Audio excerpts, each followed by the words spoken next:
Bonjour et bienvenue pour découvrir notre rendez-vous avec l'abbé Pierre Jourdan. Monsieur l'abbé, bonjour. Bonjour. Beaucoup de personnes se posent des questions sur la famille. Que dit l'Église? Que dit la foi? Un prêtre nous répond.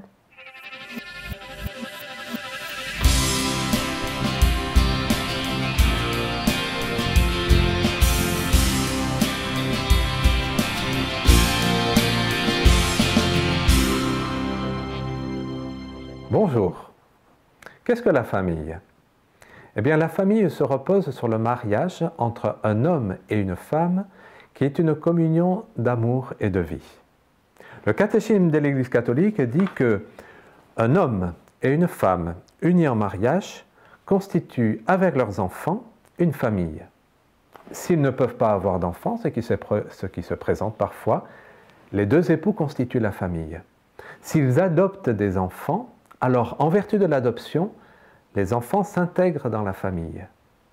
Mais il faut naturellement que l'amour conjugal reste toujours ouvert à la vie parce que c'est la manière naturelle et ordinaire pour agrandir une famille.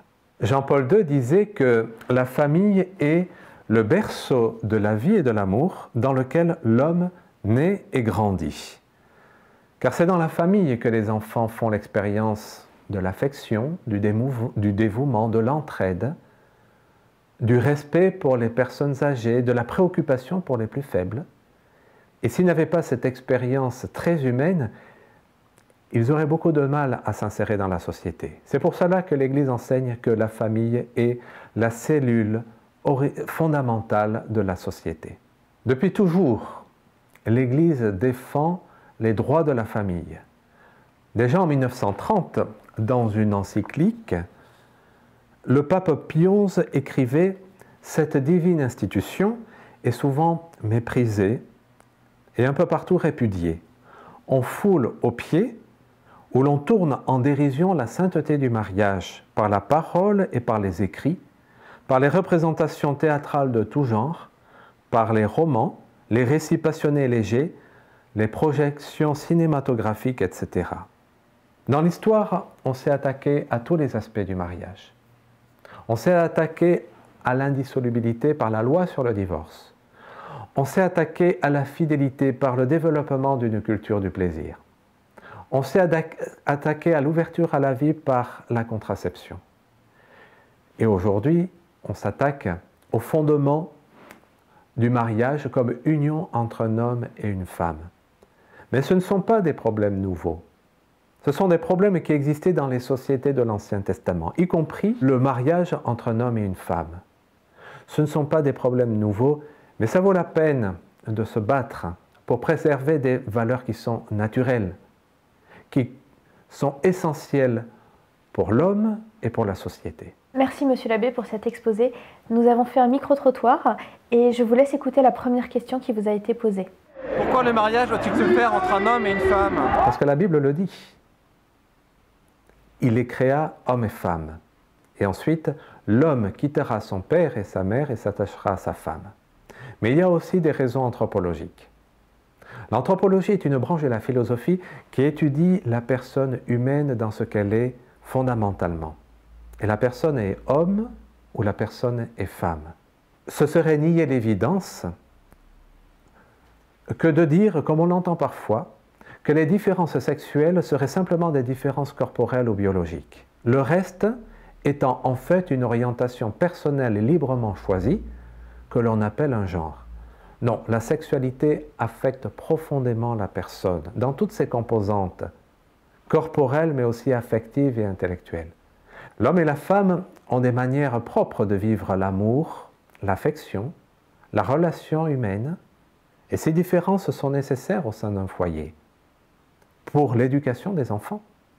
Je schématise un peu, mais l'enfant a besoin des bras tendres de sa mère pour trouver un soulagement, une consolation. Mais il a également besoin des bras fermes de son père pour ne pas se laisser aller. Ces différences ne sont donc pas quelconques, elles sont complémentaires. Elles sont inscrites dans notre nature comme des différences complémentaires en vue de la constitution d'une réalité qui n'est pas fondamentalement subjective mais objective, c'est-à-dire une famille où les enfants proviennent de l'amour d'un homme et d'une femme et doivent grandir dans l'amour de leur père et de leur mère.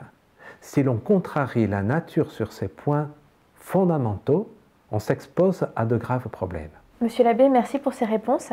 Je vous laisse écouter la seconde question qui est assez différente de la première. Pourquoi est-ce qu'on ne peut pas envisager ou autoriser le remariage qui permettrait à des enfants d'être éduqués dans des familles recomposées plutôt que d'être éduqués dans des familles monoparentales avec toutes les difficultés que ça comporte? Alors permettre les remariages, c'est-à-dire construire des familles que l'on appelle recomposées.